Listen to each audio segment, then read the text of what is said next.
Page number 196, Partition of Bengal. As the years passed, the Indian National Congress became a strong national organization. The whole country supported it in its call for freedom. Several unpopular laws were passed by the British to suppress the people's movement. എന്താ പറഞ്ഞേ, കുറെ വർഷങ്ങൾ കഴിഞ്ഞു. അതിനുശേഷം കുറെ വർഷങ്ങൾക്ക് ശേഷം Indian National Congress എന്തായി മാറി? Strong national organisation. ഇത്രയും നാളെ ഇന്ത്യൻ നാഷണൽ കോൺഗ്രസിന് വളരെ സ്ട്രെങ്ത് ഒന്നും ഉണ്ടായിരുന്നില്ല, അല്ലെങ്കിൽ സ്ട്രോങ് ആയിരുന്നില്ല, വീക്ക് ആയിരുന്നു. പക്ഷെ വർഷങ്ങൾ കഴിഞ്ഞപ്പോൾ Indian National Congress became very strong organisation ആയി മാറി. Whole country supported it in its call for freedom. ആ എല്ലാ ആൾക്കാരും അതിനെ സപ്പോർട്ട് ചെയ്യാൻ തുടങ്ങി, ഇന്ത്യൻ നാഷണൽ കോൺഗ്രസിനെ സപ്പോർട്ട് ചെയ്യാൻ തുടങ്ങി. Several unpopular laws were passed by the British to suppress the people's movement. അതുകൊണ്ട് ജനങ്ങളുടെ അടിച്ചമർത്താൻ വേണ്ടി, ജനങ്ങളുടെ എല്ലാ കാര്യങ്ങളെയും അടിച്ചമർത്താൻ വേണ്ടി ഒരു കുറെ അൺപോപ്പുലർ ആയ നിയമങ്ങൾ, അതായത് പ്രശസ്തി ഇല്ലാത്ത വളരെ മോശമായ കുറെ നിയമങ്ങൾ കൊണ്ടുവന്നു. ആര്? ബ്രിട്ടീഷുകാര് അല്ലെ?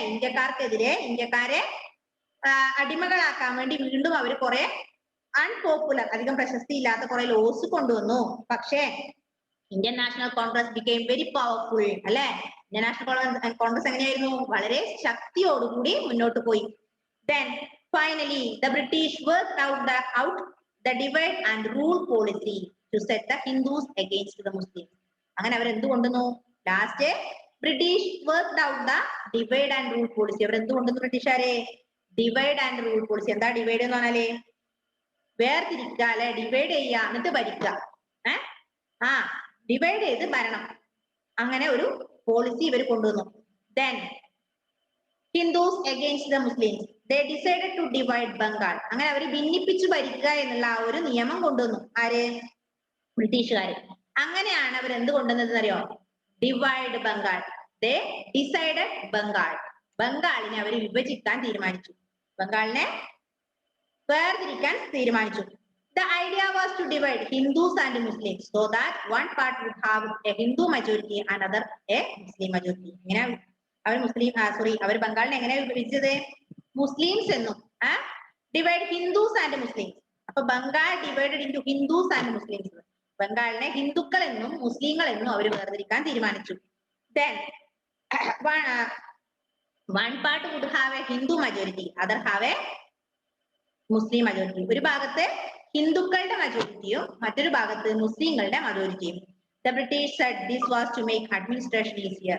അങ്ങനെ ബ്രിട്ടീഷുകാർ പറഞ്ഞെന്താ, നമുക്ക് ഭരണം എളുപ്പാക്കാം. കാരണം ഈ ഹോൾ ബംഗാളിനെ ഭരിക്കുക എന്നുള്ളത് ബുദ്ധിമുട്ടായത് കൊണ്ടാണ് നമ്മൾ ചെയ്യുന്നത്, ബംഗാളിനെ ഡിവൈഡ് ചെയ്യുന്നത്, ബംഗാളിനെ വേർതിരിക്കുന്നത്. അങ്ങനെ അവര് ബംഗാളിനെ വേർതിരിക്കാൻ തീരുമാനിച്ചു. എങ്ങനെയാ ബംഗാളിനെ വേർതിരിച്ചത്? ഹിന്ദുക്കൾ എന്നും മുസ്ലിങ്ങൾ എന്നും അല്ലെ? ഒരു കൂട്ടം ആൾക്കാർ ഹിന്ദുക്കൾ എന്നും മറ്റേ മജോറിറ്റി മുസ്ലിംസ് എന്നും. But the Indian people understood their intentions. They rose in open revolt against Spain. അങ്ങനെ ബുദ്ധിമാന്മാരായ ഇന്ത്യക്കാർക്ക് മനസ്സിലായി, എന്താ ഇത് ശരിയാവില്ല, ഇവിടെ എന്ത് പാടില്ല, മുസ്ലിം ഹിന്ദു എന്നൊരു വേർതിരിവ്, ഒരു ഡിവിഷൻ ഇവിടെ വേണ്ട അല്ലെ? എല്ലാവരും മനുഷ്യന്മാരാണ്. ഓൾ ആർ ഹ്യൂമൻ ബീയിങ്സ് അല്ലെ? ഓൾ ഹാവ് റെഡ് ബ്ലഡ് അല്ലെ? എല്ലാവർക്കും ചുവന്ന രക്തമാണ്, എല്ലാവരും മനുഷ്യന്മാരാണ്, അപ്പൊ എല്ലാവർക്കും വികാരങ്ങളുണ്ട്. അങ്ങനെ അവര് മനസ്സിലാക്കി, എന്താ ഈ മുസ്ലിം അല്ലെങ്കിൽ ഹിന്ദു എന്നുള്ള രണ്ട് വേർതിരിവ് വേണ്ട അല്ലെ? അത് നല്ലതാണോ?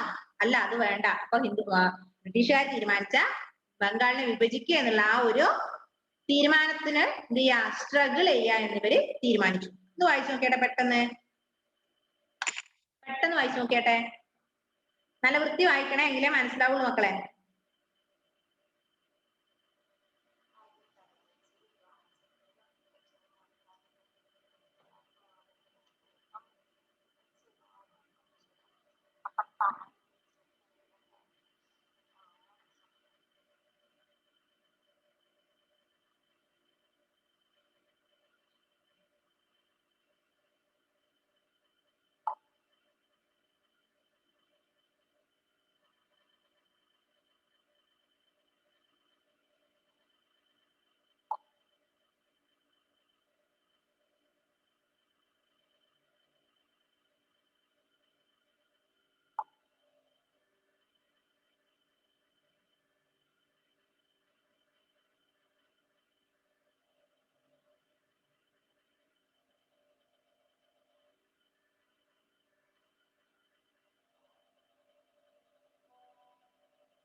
ലക്ഷ്മിപ്രിയ വായിക്കും മോളെ, പെട്ടെന്ന് നല്ല വൃത്തി വായിച്ചാൽ മാത്രമേ ഇത് മനസ്സിലാവുള്ളൂ. ഞാൻ പറഞ്ഞില്ല കുറച്ച് ബുദ്ധിമുട്ടുള്ള ഭാഗമാണ്.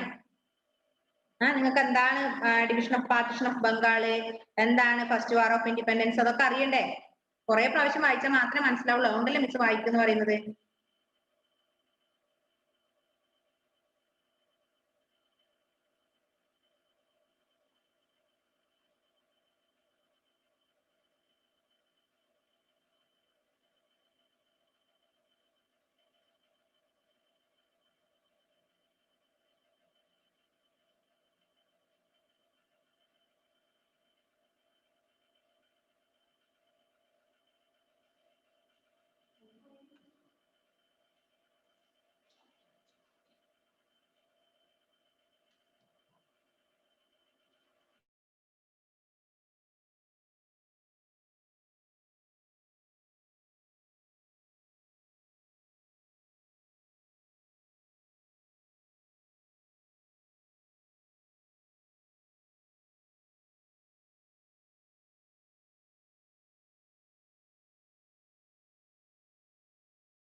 ആയാ വായിച്ചോ മുഹമ്മദേ? സുഖുണ്ട കേൾക്കാൻ? എന്താണ് ഇപ്പൊ എന്താ പാർട്ടീഷൻ ഓഫ് ബംഗാൾ എന്ന് പറഞ്ഞാല്? കുറെ വർഷങ്ങൾക്ക് ശേഷം ബ്രിട്ടീഷുകാർ തീരുമാനിച്ചു എന്ത് ചെയ്യണം, ബംഗാളിനെ ഭരിക്കാൻ വേണ്ടി, ഭരണത്തിന് എളുപ്പത്തിന് വേണ്ടി രണ്ടായി വിഭജിക്കാൻ, രണ്ടായി പാർട്ട് ചെയ്യാൻ വേണ്ടി തീരുമാനിച്ചു. അതാണ് അവരെങ്ങനെയാ തീരുമാനിച്ചത്? ഹിന്ദുക്കൾ എന്നും മുസ്ലിങ്ങൾ എന്നും രണ്ട് വിഭാഗങ്ങളാക്കാൻ അല്ലേ? പക്ഷെ അത് മനസ്സിലാക്കിയ ഇന്ത്യക്കാർ എന്ത് ചെയ്തു? അതിനെതിരെ പ്രക്ഷോഭം നടത്തി. അടുത്തത് സ്വദേശി മൂവ്മെന്റ്. അടുത്താണെന്ത്? സ്വദേശി മൂവ്മെന്റ്. എന്താ സ്വദേശി മൂവ്മെന്റ് എന്ന് പറഞ്ഞാല്? നോക്കാം, ശ്രദ്ധിക്കണേ. People decided to boycott British goods. That day appointed for the partition was observed as a day of mourning and fasting. People marched down the streets singing Vande Mataram. At many places they made bonfires or foreign cloth. The movement soon spread out other parts of the country. The British used lathis and bullets and jailed thousands. This angered the people more. Even young children openly joined the movement. The British were forced to admit defeat and gave up the idea of partition. People decided to boycott British goods. അതായത് ഇന്ത്യക്കാർ തീരുമാനിച്ചു എന്ത്? Boycott എന്ന് പറഞ്ഞാൽ എന്താ boycott എന്ന് പറഞ്ഞാല്? ബഹിഷ്കരിക്കുക. അതായത് ബ്രിട്ടീഷുകാരുടെ സാധനങ്ങൾ, ബ്രിട്ടീഷുകാരുടെ സാധനങ്ങൾ, അതായത് ബ്രിട്ടനിൽ നിന്ന് അങ്ങനെ വരുന്ന സാധനങ്ങള് ബഹിഷ്കരിക്കുക, ഉപയോഗിക്കില്ല എന്നത് അല്ലെ? അപ്പൊ അങ്ങനെ ഇന്ത്യയിലെ ആൾക്കാർ തീരുമാനിച്ചു നമ്മൾ എന്ത് ചെയ്യില്ല, ബോയ്ക്കോട്ട് ചെയ്യും. ബ്രിട്ടീഷുകാരുടെ സാധനങ്ങൾ നമ്മൾ ബോയ്ക്കോട്ട് ചെയ്യാൻ തീരുമാനിച്ചു. The day appointed for the partition observed as a day mourning and fasting. People marched down streets singing Vande Mataram. അങ്ങനെ ഇവരുടെ സാധനങ്ങള്, ബ്രിട്ടീഷുകാരുടെ സാധനങ്ങളെ ബോയ്ക്കോട്ട് ചെയ്തുകൊണ്ട് ജനങ്ങളൊക്കെ സ്ട്രീറ്റിലൂടെ, തെരുവിലൂടെ വന്ദേ മാതരം പാടിക്കൊണ്ട് പോകുന്നു. മനസ്സിലായോ? വന്ദേ മാതരം എന്ന് പാടിക്കൊണ്ട് ഇവർ റോഡിലൂടെ പോകാൻ തുടങ്ങി അല്ലെ? Then at many places they made bonfires of foreign cloths. അങ്ങനെ അവര് വഴിയോരങ്ങളില് വന്ദേ മാതരം പാടിക്കൊണ്ട് പോകുന്നതിനിടെ എന്ത് അറിയാം? ബോൺഫയേഴ്സ്, ഫോറിൻ ക്ലോത്ത്, ഫോറിൻ ക്ലോത്തിന്റെ അതായത് വിദേശ തുണികളുടെ തുണികളൊക്കെ ഇങ്ങനെ കത്തിച്ചുകൊണ്ട് നമ്മൾ കാണാറില്ലേ, കോലങ്ങൾ കത്തിക്കാറില്ലേ? അതുപോലെ വിദേശ അവരുടെ ബ്രിട്ടീഷുകാരുടെ നാട്ടിൽ നിന്ന് തുണികളെയൊക്കെ കത്തിച്ചുകൊണ്ട് അവര് പ്രതിഷേധം നടത്തി. The movement soon spread to the other parts of the country. അങ്ങനെ ഈ മൂവ്മെന്റ് എല്ലാ രാജ്യങ്ങളിലേക്കും, ബാക്കിയുള്ള രാജ്യങ്ങളിലേക്ക് കൂടി വ്യാപിച്ചു. British used lathis and bullets and jailed thousands. അവരെന്ത് ഉപയോഗിച്ചു? ലത്തീസും ബുള്ളറ്റ്സും അങ്ങനെയൊക്കെ ഉപയോഗിച്ച് മാർച്ച് നടത്താനും അങ്ങനെ പ്രക്ഷോഭം ഉയർന്നു. അങ്ങനെ കുറെ ആൾക്കാർ എന്തായി? ആയിരക്കണക്കിന് ആൾക്കാര് ജയിലിൽ അടയ്ക്കപ്പെട്ടു. This angered the people more. അപ്പൊ ഇതും കൂടെ ആയപ്പോ, കുറെ ആൾക്കാർ ജയിലും കൂടെ ആയപ്പോ എല്ലാവർക്കും ദേഷ്യം കൂടി അല്ലെ? നമ്മുടെ നാട്ടിൽ നിന്ന് നമ്മളെ ഭരിച്ചതും പോരാ, നമ്മൾ അതിൽ പ്രതികരിക്കുമ്പോൾ നമ്മളെ പിടിച്ച് ജയിലിൽ അടയ്ക്കുന്നു അല്ലെ? അതെന്ത് നിയമം? അല്ല, അപ്പൊ എല്ലാവർക്കും ദേഷ്യം വന്നു. This angered the people more. Even young children openly joined the movement. The British were forced to admit defeat and gave up the idea of partition. അങ്ങനെ എല്ലാ കുഞ്ഞു കുട്ടികളടക്കം ഈ ഒരു ആക്ടിവിറ്റിയിൽ പങ്കെടുക്കാൻ തുടങ്ങി. ഈ ഒരു മൂവ്മെന്റില് കുഞ്ഞു കുട്ടികളടക്കം പങ്കെടുക്കാൻ തുടങ്ങി. നമുക്ക് എന്ത് വേണ്ട? ബംഗാളിനെ വിഭജിക്കണ്ട. അപ്പൊ ബംഗാൾ വിഭജനത്തിനെതിരെ കുഞ്ഞു കുട്ടികളടക്കം പ്രതികരിക്കാൻ തുടങ്ങി. അപ്പൊ എന്താ സ്വദേശി മൂവ്മെന്റ് എന്ന് പറഞ്ഞാല്? സ്വദേശി മൂവ്മെന്റ് എന്ന് പറഞ്ഞാല് ബ്രിട്ടീഷ് ഗുഡ്സിനെ ബഹിഷ്കരിക്കുക. Boycott British goods. ബ്രിട്ടീഷുകാരുടെ സാധനങ്ങളെ ബഹിഷ്കരിക്കുക. അങ്ങനെ അവര് വന്ദേ മാതരം പാടി റോഡിലെ പോയി ബ്രിട്ടീഷുകാരുടെ ഫോറിൻ തുണികൾ, അതായത് കോലങ്ങളൊക്കെ കത്തിച്ച് കുഞ്ഞു കുട്ടികളടക്കം ഈ ഒരു മൂവ്മെന്റിൽ പങ്കെടുത്തു. അതാണ് എന്ത്? സ്വദേശി മൂവ്മെന്റ്. മനസ്സിലായോ? അപ്പൊ നമ്മൾ എന്തൊക്കെ പഠിച്ചു? ഫസ്റ്റ് വാർ ഓഫ് ഇൻഡിപെൻഡൻസ് പഠിച്ചു, പാർട്ടീഷൻ ഓഫ് ബംഗാൾ പഠിച്ചു, സ്വദേശി മൂവ്മെന്റ് പഠിച്ചു. പഠിച്ചില്ലേ? സ്വദേശി മൂവ്മെന്റ് ഒന്ന് വായിച്ചു നോക്കിയാട്ടെ. പെട്ടെന്ന് വായിച്ചു നോക്കൂ സ്വദേശി മൂവ്മെന്റ്.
വായിച്ചില്ലേ? അടുത്തത് റൈസ് ഓഫ് ദ റവല്യൂഷണറീസ്. റവല്യൂഷണറീസിന്റെ റൈസിംഗ് നോക്കാം. Rise of the revolutionaries. Peaceful methods of struggle were not proving successful. This made the young people restless. They felt fighting it out might be more effective.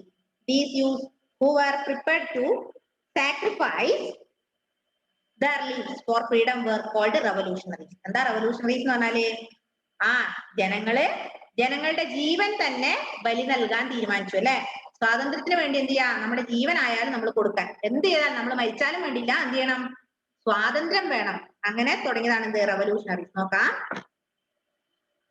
Who were prepared to sacrifice their lives for freedom were called revolutionaries. അങ്ങനെ എല്ലാ ആൾക്കാരും ഒരു നേരം പോലും free ഇരിക്കാതെ full time ആയവർ ഇതിനു വേണ്ടി ഇറങ്ങി. എന്ത് നേടിയെടുക്കാൻ?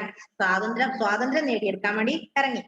അങ്ങനെ people who are prepared to sacrifice അല്ലെങ്കിൽ who are ready to sacrifice their lives for freedom. ജനങ്ങളുടെ ജീവൻ തന്നെ ബലി കൊടുക്കാൻ തയ്യാറായി. അതിന് പറയുന്ന പേരാണ് എന്ത്? റവല്യൂഷണറി. ഇപ്പൊ മരിച്ചാലും വേണ്ടിയില്ല, നമുക്ക് എന്ത് വേണം? ഫ്രീഡം വേണം. Revolutionary movement spread all over the country. Soon it spread to other countries as well. അങ്ങനെ revolutionary movement spread all over the country. അങ്ങനെ ഇന്ത്യയിൽ മുഴുവൻ എന്തായി? revolutionary movement വ്യാപിച്ചു. അപ്പൊ എന്താ revolutionary movement എന്ന് പറഞ്ഞാല്? മരിച്ചാലും വേണ്ടില്ല, നമുക്ക് എന്ത് വേണം? സ്വാതന്ത്ര്യം വേണം. അപ്പൊ ആ ഒരു ഇത് മരിച്ചാലും സ്വാതന്ത്ര്യം വേണം. അങ്ങനെ എല്ലാ ആൾക്കാരും ലോകത്ത് മുഴുവൻ എല്ലാവരും വിചാരിച്ചു നമുക്കിനി ബ്രിട്ടീഷുകാരുടെ അടിമയാവണ്ട, നമുക്ക് എന്ത് വേണം? ഫ്രീഡം വേണം. ഫ്രീഡം നേടിയെടുക്കാൻ എല്ലാവരും ഇറങ്ങി പുറപ്പെട്ടു. The movement, however, was not very successful. The peace-loving people of India could not accept violence. Peasants and laborers did not join this movement. അങ്ങനെ ഈ മൂവ്മെന്റ് സക്സസ് ആയോ? ഇല്ല. This was not very successful. ആ movement ജയിച്ചില്ല. Then the peace-loving people of India could not accept violence. അപ്പം piece loving people, സമാധാനം ഇഷ്ടപ്പെടുന്ന ഇന്ത്യക്കാര്, ഇന്ത്യയിൽ എന്ത് വേണം? സമാധാനം വേണം അല്ലെ? സമാധാനം വേണം എന്ന് ഇഷ്ടപ്പെടുന്ന ആൾക്കാര് ഈ വയലൻസിനെ എതിർത്തു, വയലൻസിനെ അക്സെപ്റ്റ് ചെയ്തില്ല. എന്താ? അടിയും ബഹളവും കുത്തുന്നാക്കിയിട്ട് എന്ത് വേണ്ട? സ്വാതന്ത്ര്യം വേണ്ട, അപ്പൊ നമുക്ക് സമാധാനം മതി എന്ന പോലെ. Peasants and labourers did not join this movement. Peasants, കൃഷിക്കാരും തൊഴിലാളികളൊന്നും ഈ മൂവ്മെന്റിൽ പങ്കെടുത്തില്ല. There were others who waged a struggle for India's freedom from outside the country. Madam Bhikaji Cama brought out a newspaper called Vande Mataram from Geneva. ജനീവയിലെ ഒരു news paper വന്നു. ആ news പേപ്പറിന്റെ പേരെന്താ? വന്ദേ മാതരം. എന്താ ന്യൂസ് പേപ്പറിന്റെ പേര്? വന്ദേ മാതരം. വന്ദേ മാതരം ന്യൂസ് പേപ്പർ ആരാ കൊണ്ടുവന്നത്? ബിക്കാജി, മാഡം ബിക്കാജി കാമ. ബിക്കാജി കാമ അല്ലെ? മാഡം ബിക്കാജി കാമ ഒരു ന്യൂസ് പേപ്പർ പുറത്തിറക്കി. ആ ന്യൂസ് പേപ്പറിന്റെ പേരാണ് എന്ത്? വന്ദേ മാതരം. ജനീവയിൽ അല്ലെ? ജനീവയില് ഒരു ന്യൂസ് പേപ്പർ പുറത്തിറക്കി മാഡം ബിക്കാജി കാമ. ആ ന്യൂസ് പേപ്പറിന്റെ പേരാണ് Vande Mataram. Then Narendranath Chattopadhyay, Narendranath Chattopadhyay formed an association in Berlin. Raja Mahendra Pratap and Maulana Barkatullah guided the freedom movement from Kabul. Punjab settled in America formed the Ghadar party to help the revolutionaries. അങ്ങനെ കുറെ ആൾക്കാര്, അതായത് നമ്മുടെ വന്ദേ മാതരം എന്ന news paper madam Bhikaiji കാമ കൊണ്ടുവന്നു. പിന്നെ അത് കൂടാതെ നരേന്ദ്രനാഥ് ചതോപാധ്യായ എന്ന് പറയുന്ന ഒരു വ്യക്തി ബെർലിനിൽ ഒരു അസോസിയേഷൻ ഫോം ചെയ്തു. ബെർലിനിലെ ആരാ അസോസിയേഷൻ ഫോം ചെയ്തേ? നരേന്ദ്രനാഥ് ചതോപാധ്യായ. വായിച്ചേ, Narendranath Chattopadhyay formed an association in Berlin. Raja Mahendra Pratap, Raja Mahendra Pratap എന്ന് പറയുന്ന വ്യക്തി മൗലാന ബർക്കത്തുള്ള, മൗലാന ബർക്കത്തുള്ളയും രാജാ മഹേന്ദ്ര പ്രതാപും ഫ്രീഡം മൂവ്മെന്റ് എവിടെ കൊണ്ടുവന്നു? കാബൂളിൽ. കാബൂൾ എന്ന് പറയുന്ന സ്ഥലത്ത് സ്വാതന്ത്ര്യ സമരം അല്ലെങ്കിൽ ഫ്രീഡം മൂവ്മെന്റ് കൊണ്ടുവന്നു. ആരൊക്കെ? മൗലാന ബർക്കത്തുള്ളയും രാജാ മഹേന്ദ്ര പ്രതാപും. ഇനി Punjabi settled in America formed the khadar party. പഞ്ചാബിൽ എന്തുകൊണ്ടുവന്നു? പഞ്ചാബീസ്, അമേരിക്കയിലെ പഞ്ചാബികൾ എന്തുകൊണ്ടുവന്നു? ഗദർ പാർട്ടി കൊണ്ടുവന്നു. ഖദർ പാർട്ടി എന്താ കൊണ്ടുവന്നേ? ഗദർ പാർട്ടി.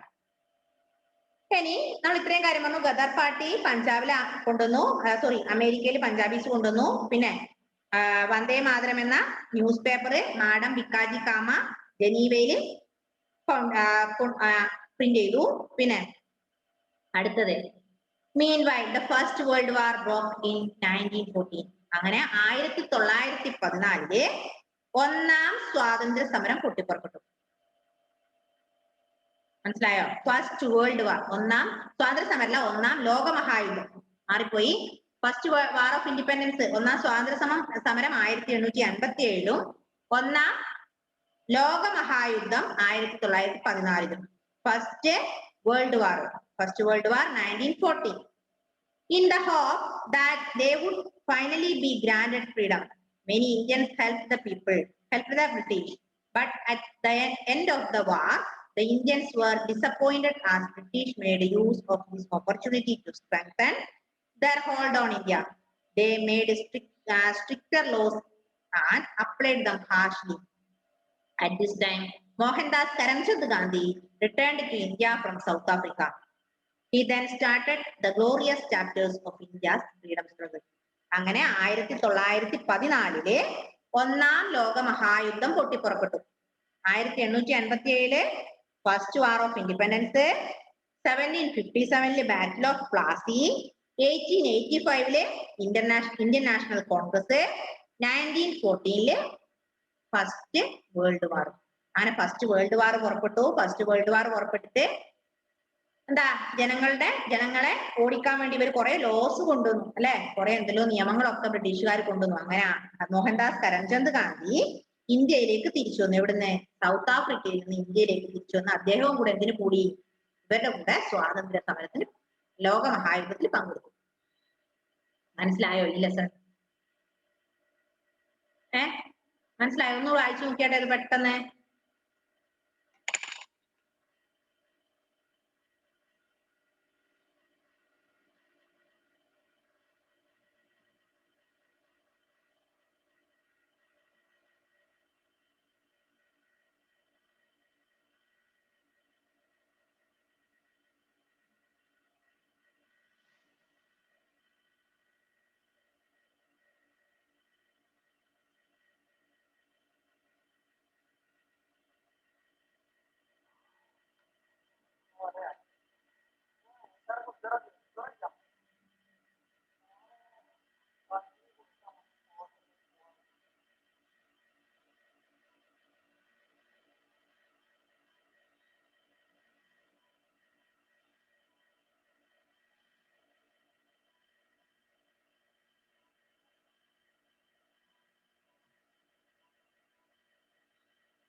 പെട്ടെന്ന് നല്ല വൃത്തി വായിക്കണേ.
വായിച്ചോ?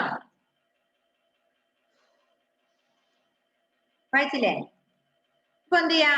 ഈ ടെക്സ്റ്റ് നന്നായി വായിക്ക, നല്ല പോലെ വൃത്തിക്ക് കുറേ നേരം വായിക്ക കേട്ടാ.